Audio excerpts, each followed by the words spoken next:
आननं भूतगणाधिसेवितं कपित्थजम्बूफलचारभक्षणम् उमासुतं शोकविनाशकारकं नमामि विघ्नेश्वरपादपङ्कजं। गुरुर्ब्रह्मा गुरुर्विष्णु गुरुदेव महेश्वर गुरु साक्षात् परब्रह्म तस्मै श्री गुरुवे नमः। तस्मै श्री गुरुवे नमः। या कुन्देन्दु तुषारहारधवला या शुभ्रवस्त्रावृता या वीणावरदण्डमण्डितकरा या श्वेतपद्मासना या ब्रह्माच्युतशङ्कर पवित्रभिर्देवैः सदा वन्दिता। सा मां पातु सरस्वती भगवती निःशेषजाड्यापः निःशेषजाड्यापः। नारायण नारायण नारायण वोम नारायण नारायण नारायण वोम श्रीमन्नारायण श्रीमन्नारायण नारायण नारायण वोम नारायण नारायण नारायण वोम श्रीमन्नारायण नारायण नारायण वोम। ओम नमो भगवते वासुदेवाय। ओम परमात्मने नमः। मेरे मित्रों, कबीर दास का वर्चस्व बनारस में खूब ऊंचाई पर चढ़ गया था। उसी में एक पद्म नामक विद्वान के ऊपर माता सरस्वती की कृपा थी।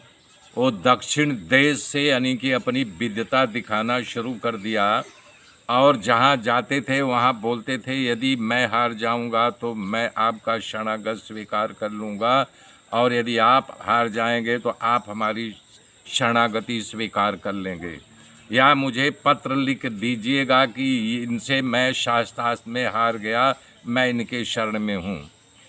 तो बड़े बड़े विद्वान दक्षिण देश में भी बहुत एक से एक बढ़ कर के बड़े चढ़े विद्वान हैं।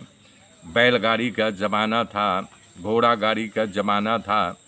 वहाँ से इन्होंने लोगों को परास्त करना शुरू किया और प्रमाण पत्र लिखाते लिखाते बैलगाड़ियों पर चिटका देते थे कि देखो मैं फला देश के विद्वान को हरा करके आ रहा हूँ। इसे हराते हराते काशी पहुँच गए, जबकि उनके जिह्वा पर माता सरस्वती का आशीर्वाद था कि हे पद्मनाभ, तुम पूरे शास्त्रार्थ, तुमसे बढ़ कर के कोई नहीं होगा, अखिल ब्रह्मांड में तुमसे बढ़ कर के कोई शास्त्रार्थ वाला नहीं होगा। उनको अहंकार था। जब बनारस के पंडितों ने सुना तो हाहाकार मच गया। रे बोले तो पद्मनाभ जो है दक्षिण देश से हराते हराते बनारस पहुंच गया। अब कि हमारे यहाँ एक सब्जेक्ट में एक जो है ज्ञाता है, दूसरे सब्जेक्ट में दूसरा है, तो ऐसे हो तो अकेला अगर हार गए तो काशी की नाक कट जाए। नाक मतलब इज्जत। तो सारे पंडित इकट्ठा हुए जो अपने आप को धुरंधर प्रवक्ता समझते थे, विद्वान समझते थे। बोले भाई ये तो लाज बचानी है। बोले तब बोले काशी बाबा के धाम में चलो। जा कर के सारी रात आराधना किए। आधी रात को आवाज़ आई, पंडितों देखो, अगर तुमको शास्त्रार्थ में जीतना है तो कबीर दास के पास चले जाओ। कबीर चौराहा पर इस समय वो भगवान का राम का भजन गा रहा है, जल्दी उसके पास पहुँचो, वही तुम्हें जिता सकता है, अन्यथा कोई नहीं जीत पाओगे। परास्त का उनकी पराधीनता स्वीकार करनी पड़ेगी। बोले बाबा इसलिए आपके पास आया हूँ, हमारी लाज बच जाए तो समझ लो कि आपकी लाज इस काशी की लाज बच गई। बोले जाओ। भोर हो रहा था, कबीर दास जी राम नाम का अखंड धुन कर रहे थे। वो सब गए वहाँ दंडवत करके बैठ गए। बोले भैया आज संतों का सुबह सुबह दर्शन, कुछ नहीं खुशखबरी है क्या? बोले कबीर दास जी ऐसा है कि आज हमारी लाज आपके हाथ में है। बोले मतलब? बोले पद्मनाभ आ रहा है और जो सारे देश के विद्वान भारतवर्ष में सारे जगह हराते हराते आ गया है काशी में और ललकार दिया है कि हमसे आकर के शस्त्रार्थ करो। हम लोग भगवान शिव के शरणागत के बाबा ने कहा है, आदेश दिया है, कबीर के पास जाओ। अरे बोले भैया हम तो पहले से मेरा खुल्ला है, मस कागज छुएओ नहीं, कलम गयो नहीं हाथ। बोला ऐसा है बाबा, तब कैसे? बोला कोई बात नहीं, जब भगवान ने कह दिया है तो जाओ उस पद्मनाभ को लेकर के आओ हमारे पास। अरे बोले नहीं, कि जो भी कुछ बचा बुचाया है तो वो तो अहंकार में है और इज्जत। बोला नहीं मैं नहीं आऊँगा, इज्जत की ऐसी तैसी, उसको बोल दो अगर शास्त्रार्थ करना हो तो आए, क्योंकि युद्ध होता है तो एक पहलवान हारता है और एक जीतता है, इसमें कोई नमूसी बदनामी नहीं है।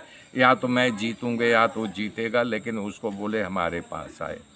गए सब लोग, फूल पत्र कुछ ले करके, फल मिठाई वगैरह उनके चरणों में रखे। बोले पद्मनाभ जी हम लोग शास्त्रार्थ करने के लिए तैयार हैं, लेकिन शर्त है आपको हमारे कबीरदास जी से करना पड़ेगा, वो भगवान राम का परम भक्त है। बोले कबीर? अहंकार में बोले हाँ